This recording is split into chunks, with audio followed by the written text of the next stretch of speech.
Hi, I'm Kevin Cranmer. This is my app presentation. Uh, I decided to make an app for assisted living homes, and my father owns a assisted living home company called Paradise for Parents. So that's where my inspiration came from. Right now, the caretakers have to write down every single time they administer medicine. So let's say at 8 o'clock in the morning, Bill Smith has to take Advil and Tylenol. I don't know a lot of medicines, but Advil and Tylenol both at 8 a.m. So the caregiver will gather that medicine, give it to them, go to a notebook, and then initial where when they gave them to her, and then at the end of each month they have to go through all the medications, compile a list of the times that they were given, who gave them to who, whether it was successful or the patient refused, and then they have to compile a list and send it to a doctor. So my idea was that I can streamline that and they just have an app to do that for them. They don't have to go use a notebook. They don't have the fear of losing the notebook and losing an entire month's worth of records. It's all stored on Amazon Web Services, actually. Amazon Web Services DynamoDB, which is a NoSQL database. Um, and then also I would hope to present it in a much more easy to read format. Like, I don't want them to have to look at the notebook and try to find that medicine that they're looking for.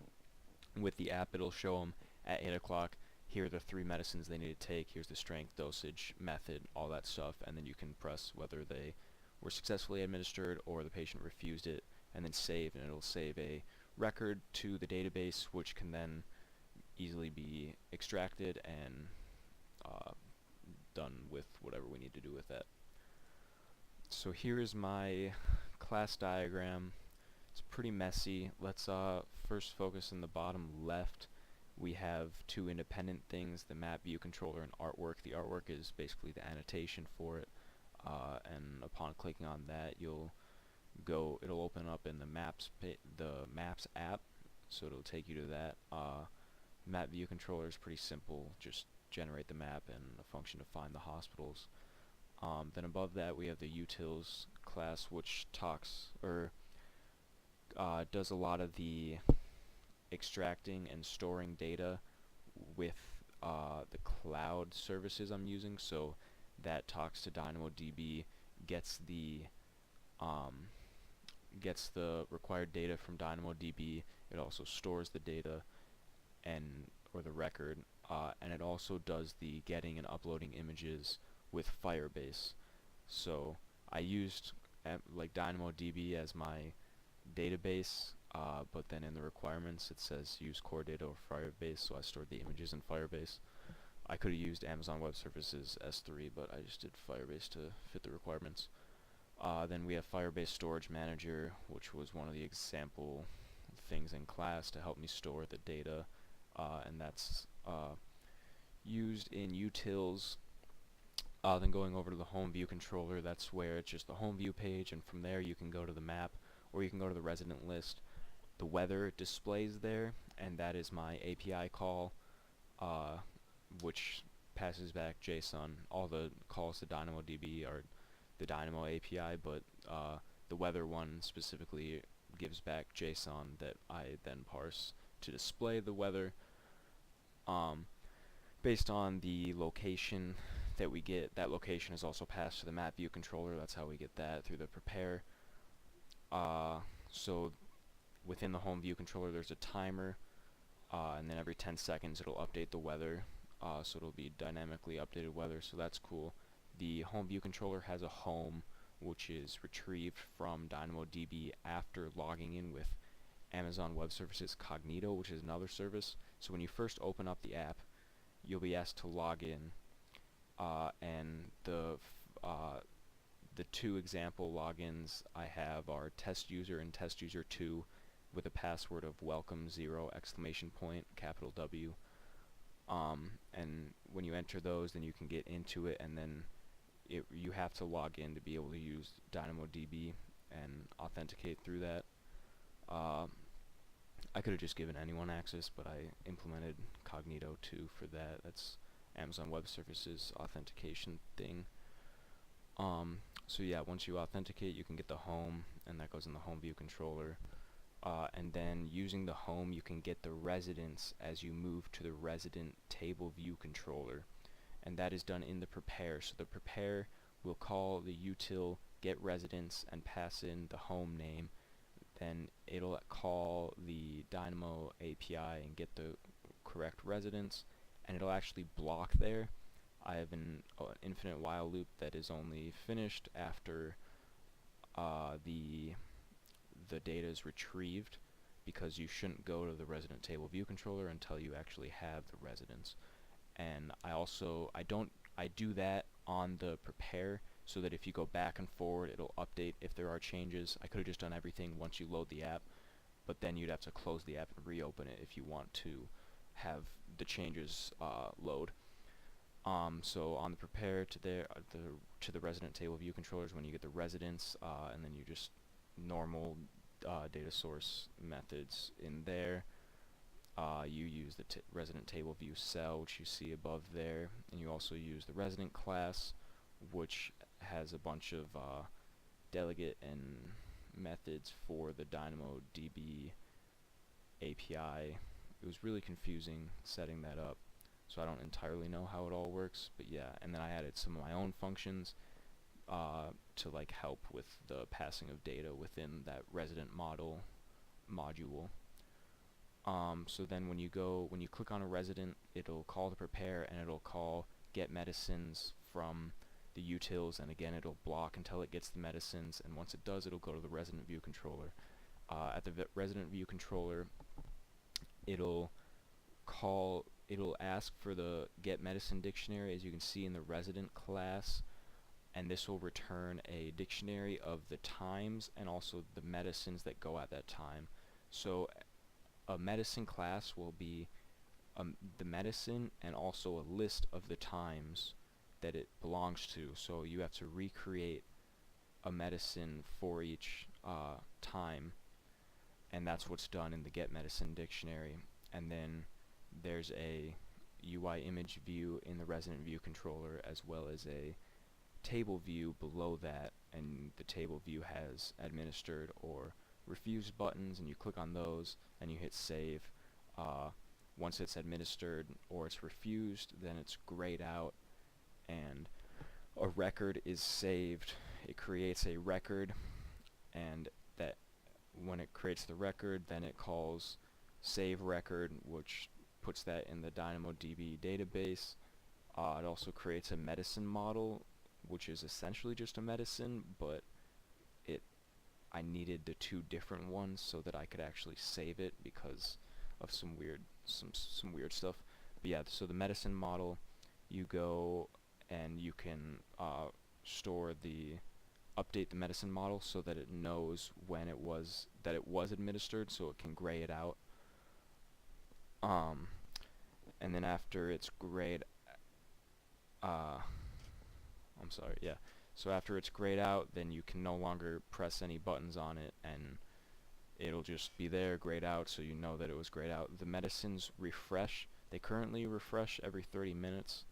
It should be every 24 hours, but I need to wake up at midnight to set it to 24 hours, so I have it at 30 minutes for testing purposes, and that's through AWS Lambda, which is like just a function thing in Amazon Web Services, so that resets the DynamoDB entry to say that none of the times have been administered yet, and then every 30 minutes it'll say none of them are administered, and then you can administer them, and that'll say which ones are administered. Yeah, I think that's everything here.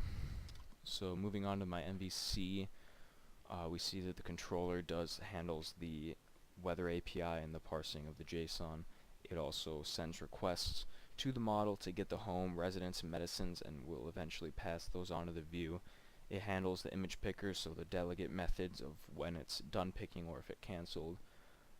It creates the records and sends login requests to Amazon Web Services Cognito, and then it'll specify what to do when a user clicks on something.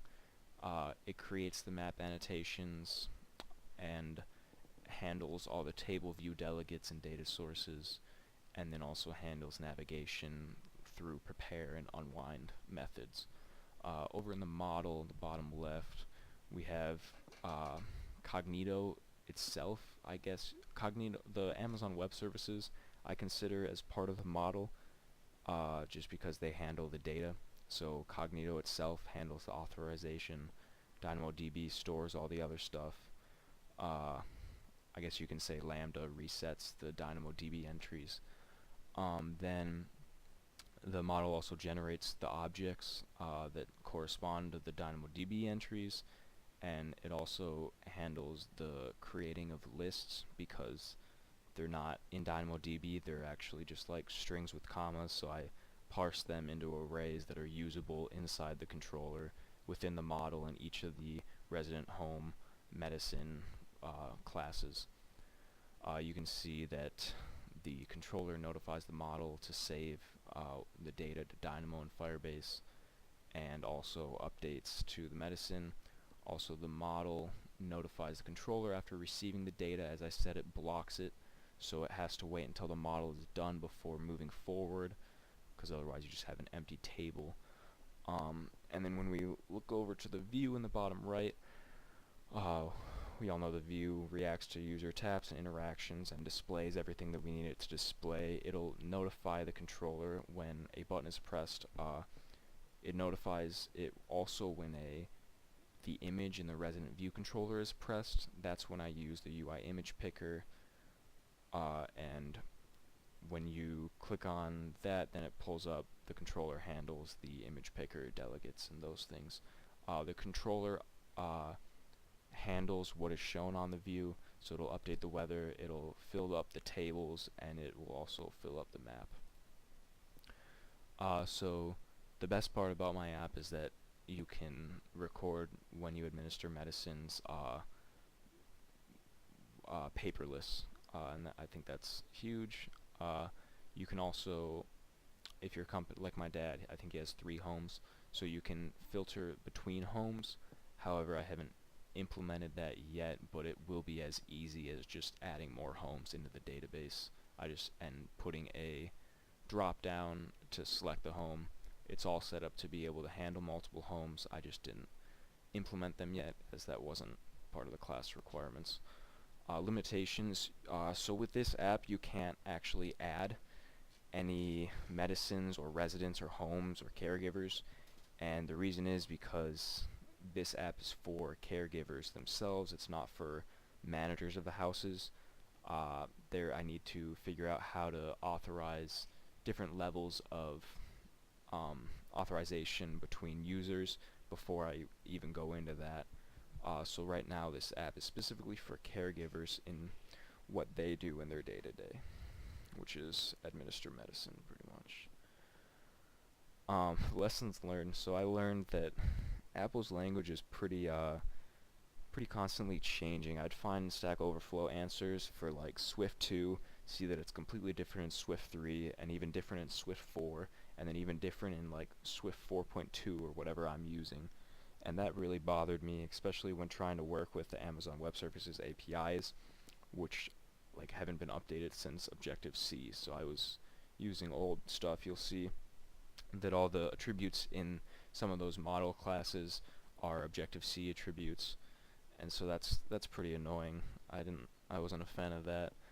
A big thing that made my life a lot easier was focusing on separating the concerns between the modules. So you have like your home that only worries about the home, and then the resident, which only worries about the resident and the medicines that correspond to that resident, and then you have the utils class, which handles the getting and sending data to the databases, Firebase and DynamoDB.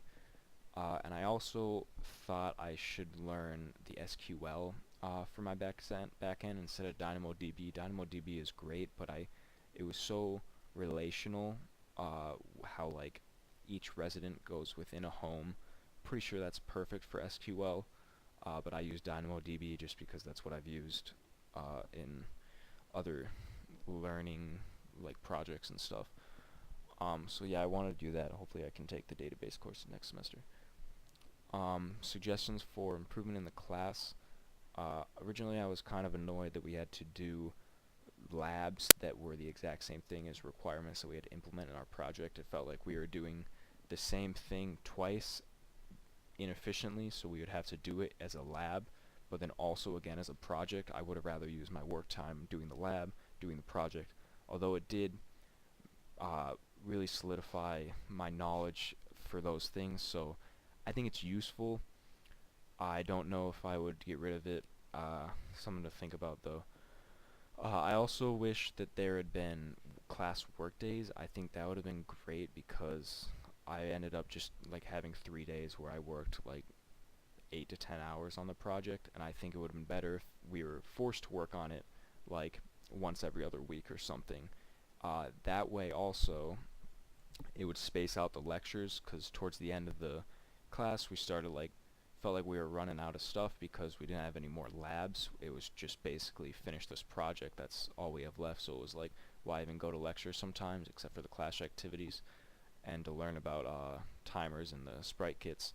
But like even now we don't have class the last two possible lectures, so we could have added in 2 work days and spaced out the rest of the classes, and I think that would have been nice to keep people on track to finish on time. And that is all from me. Thanks for listening. I hope you like my app.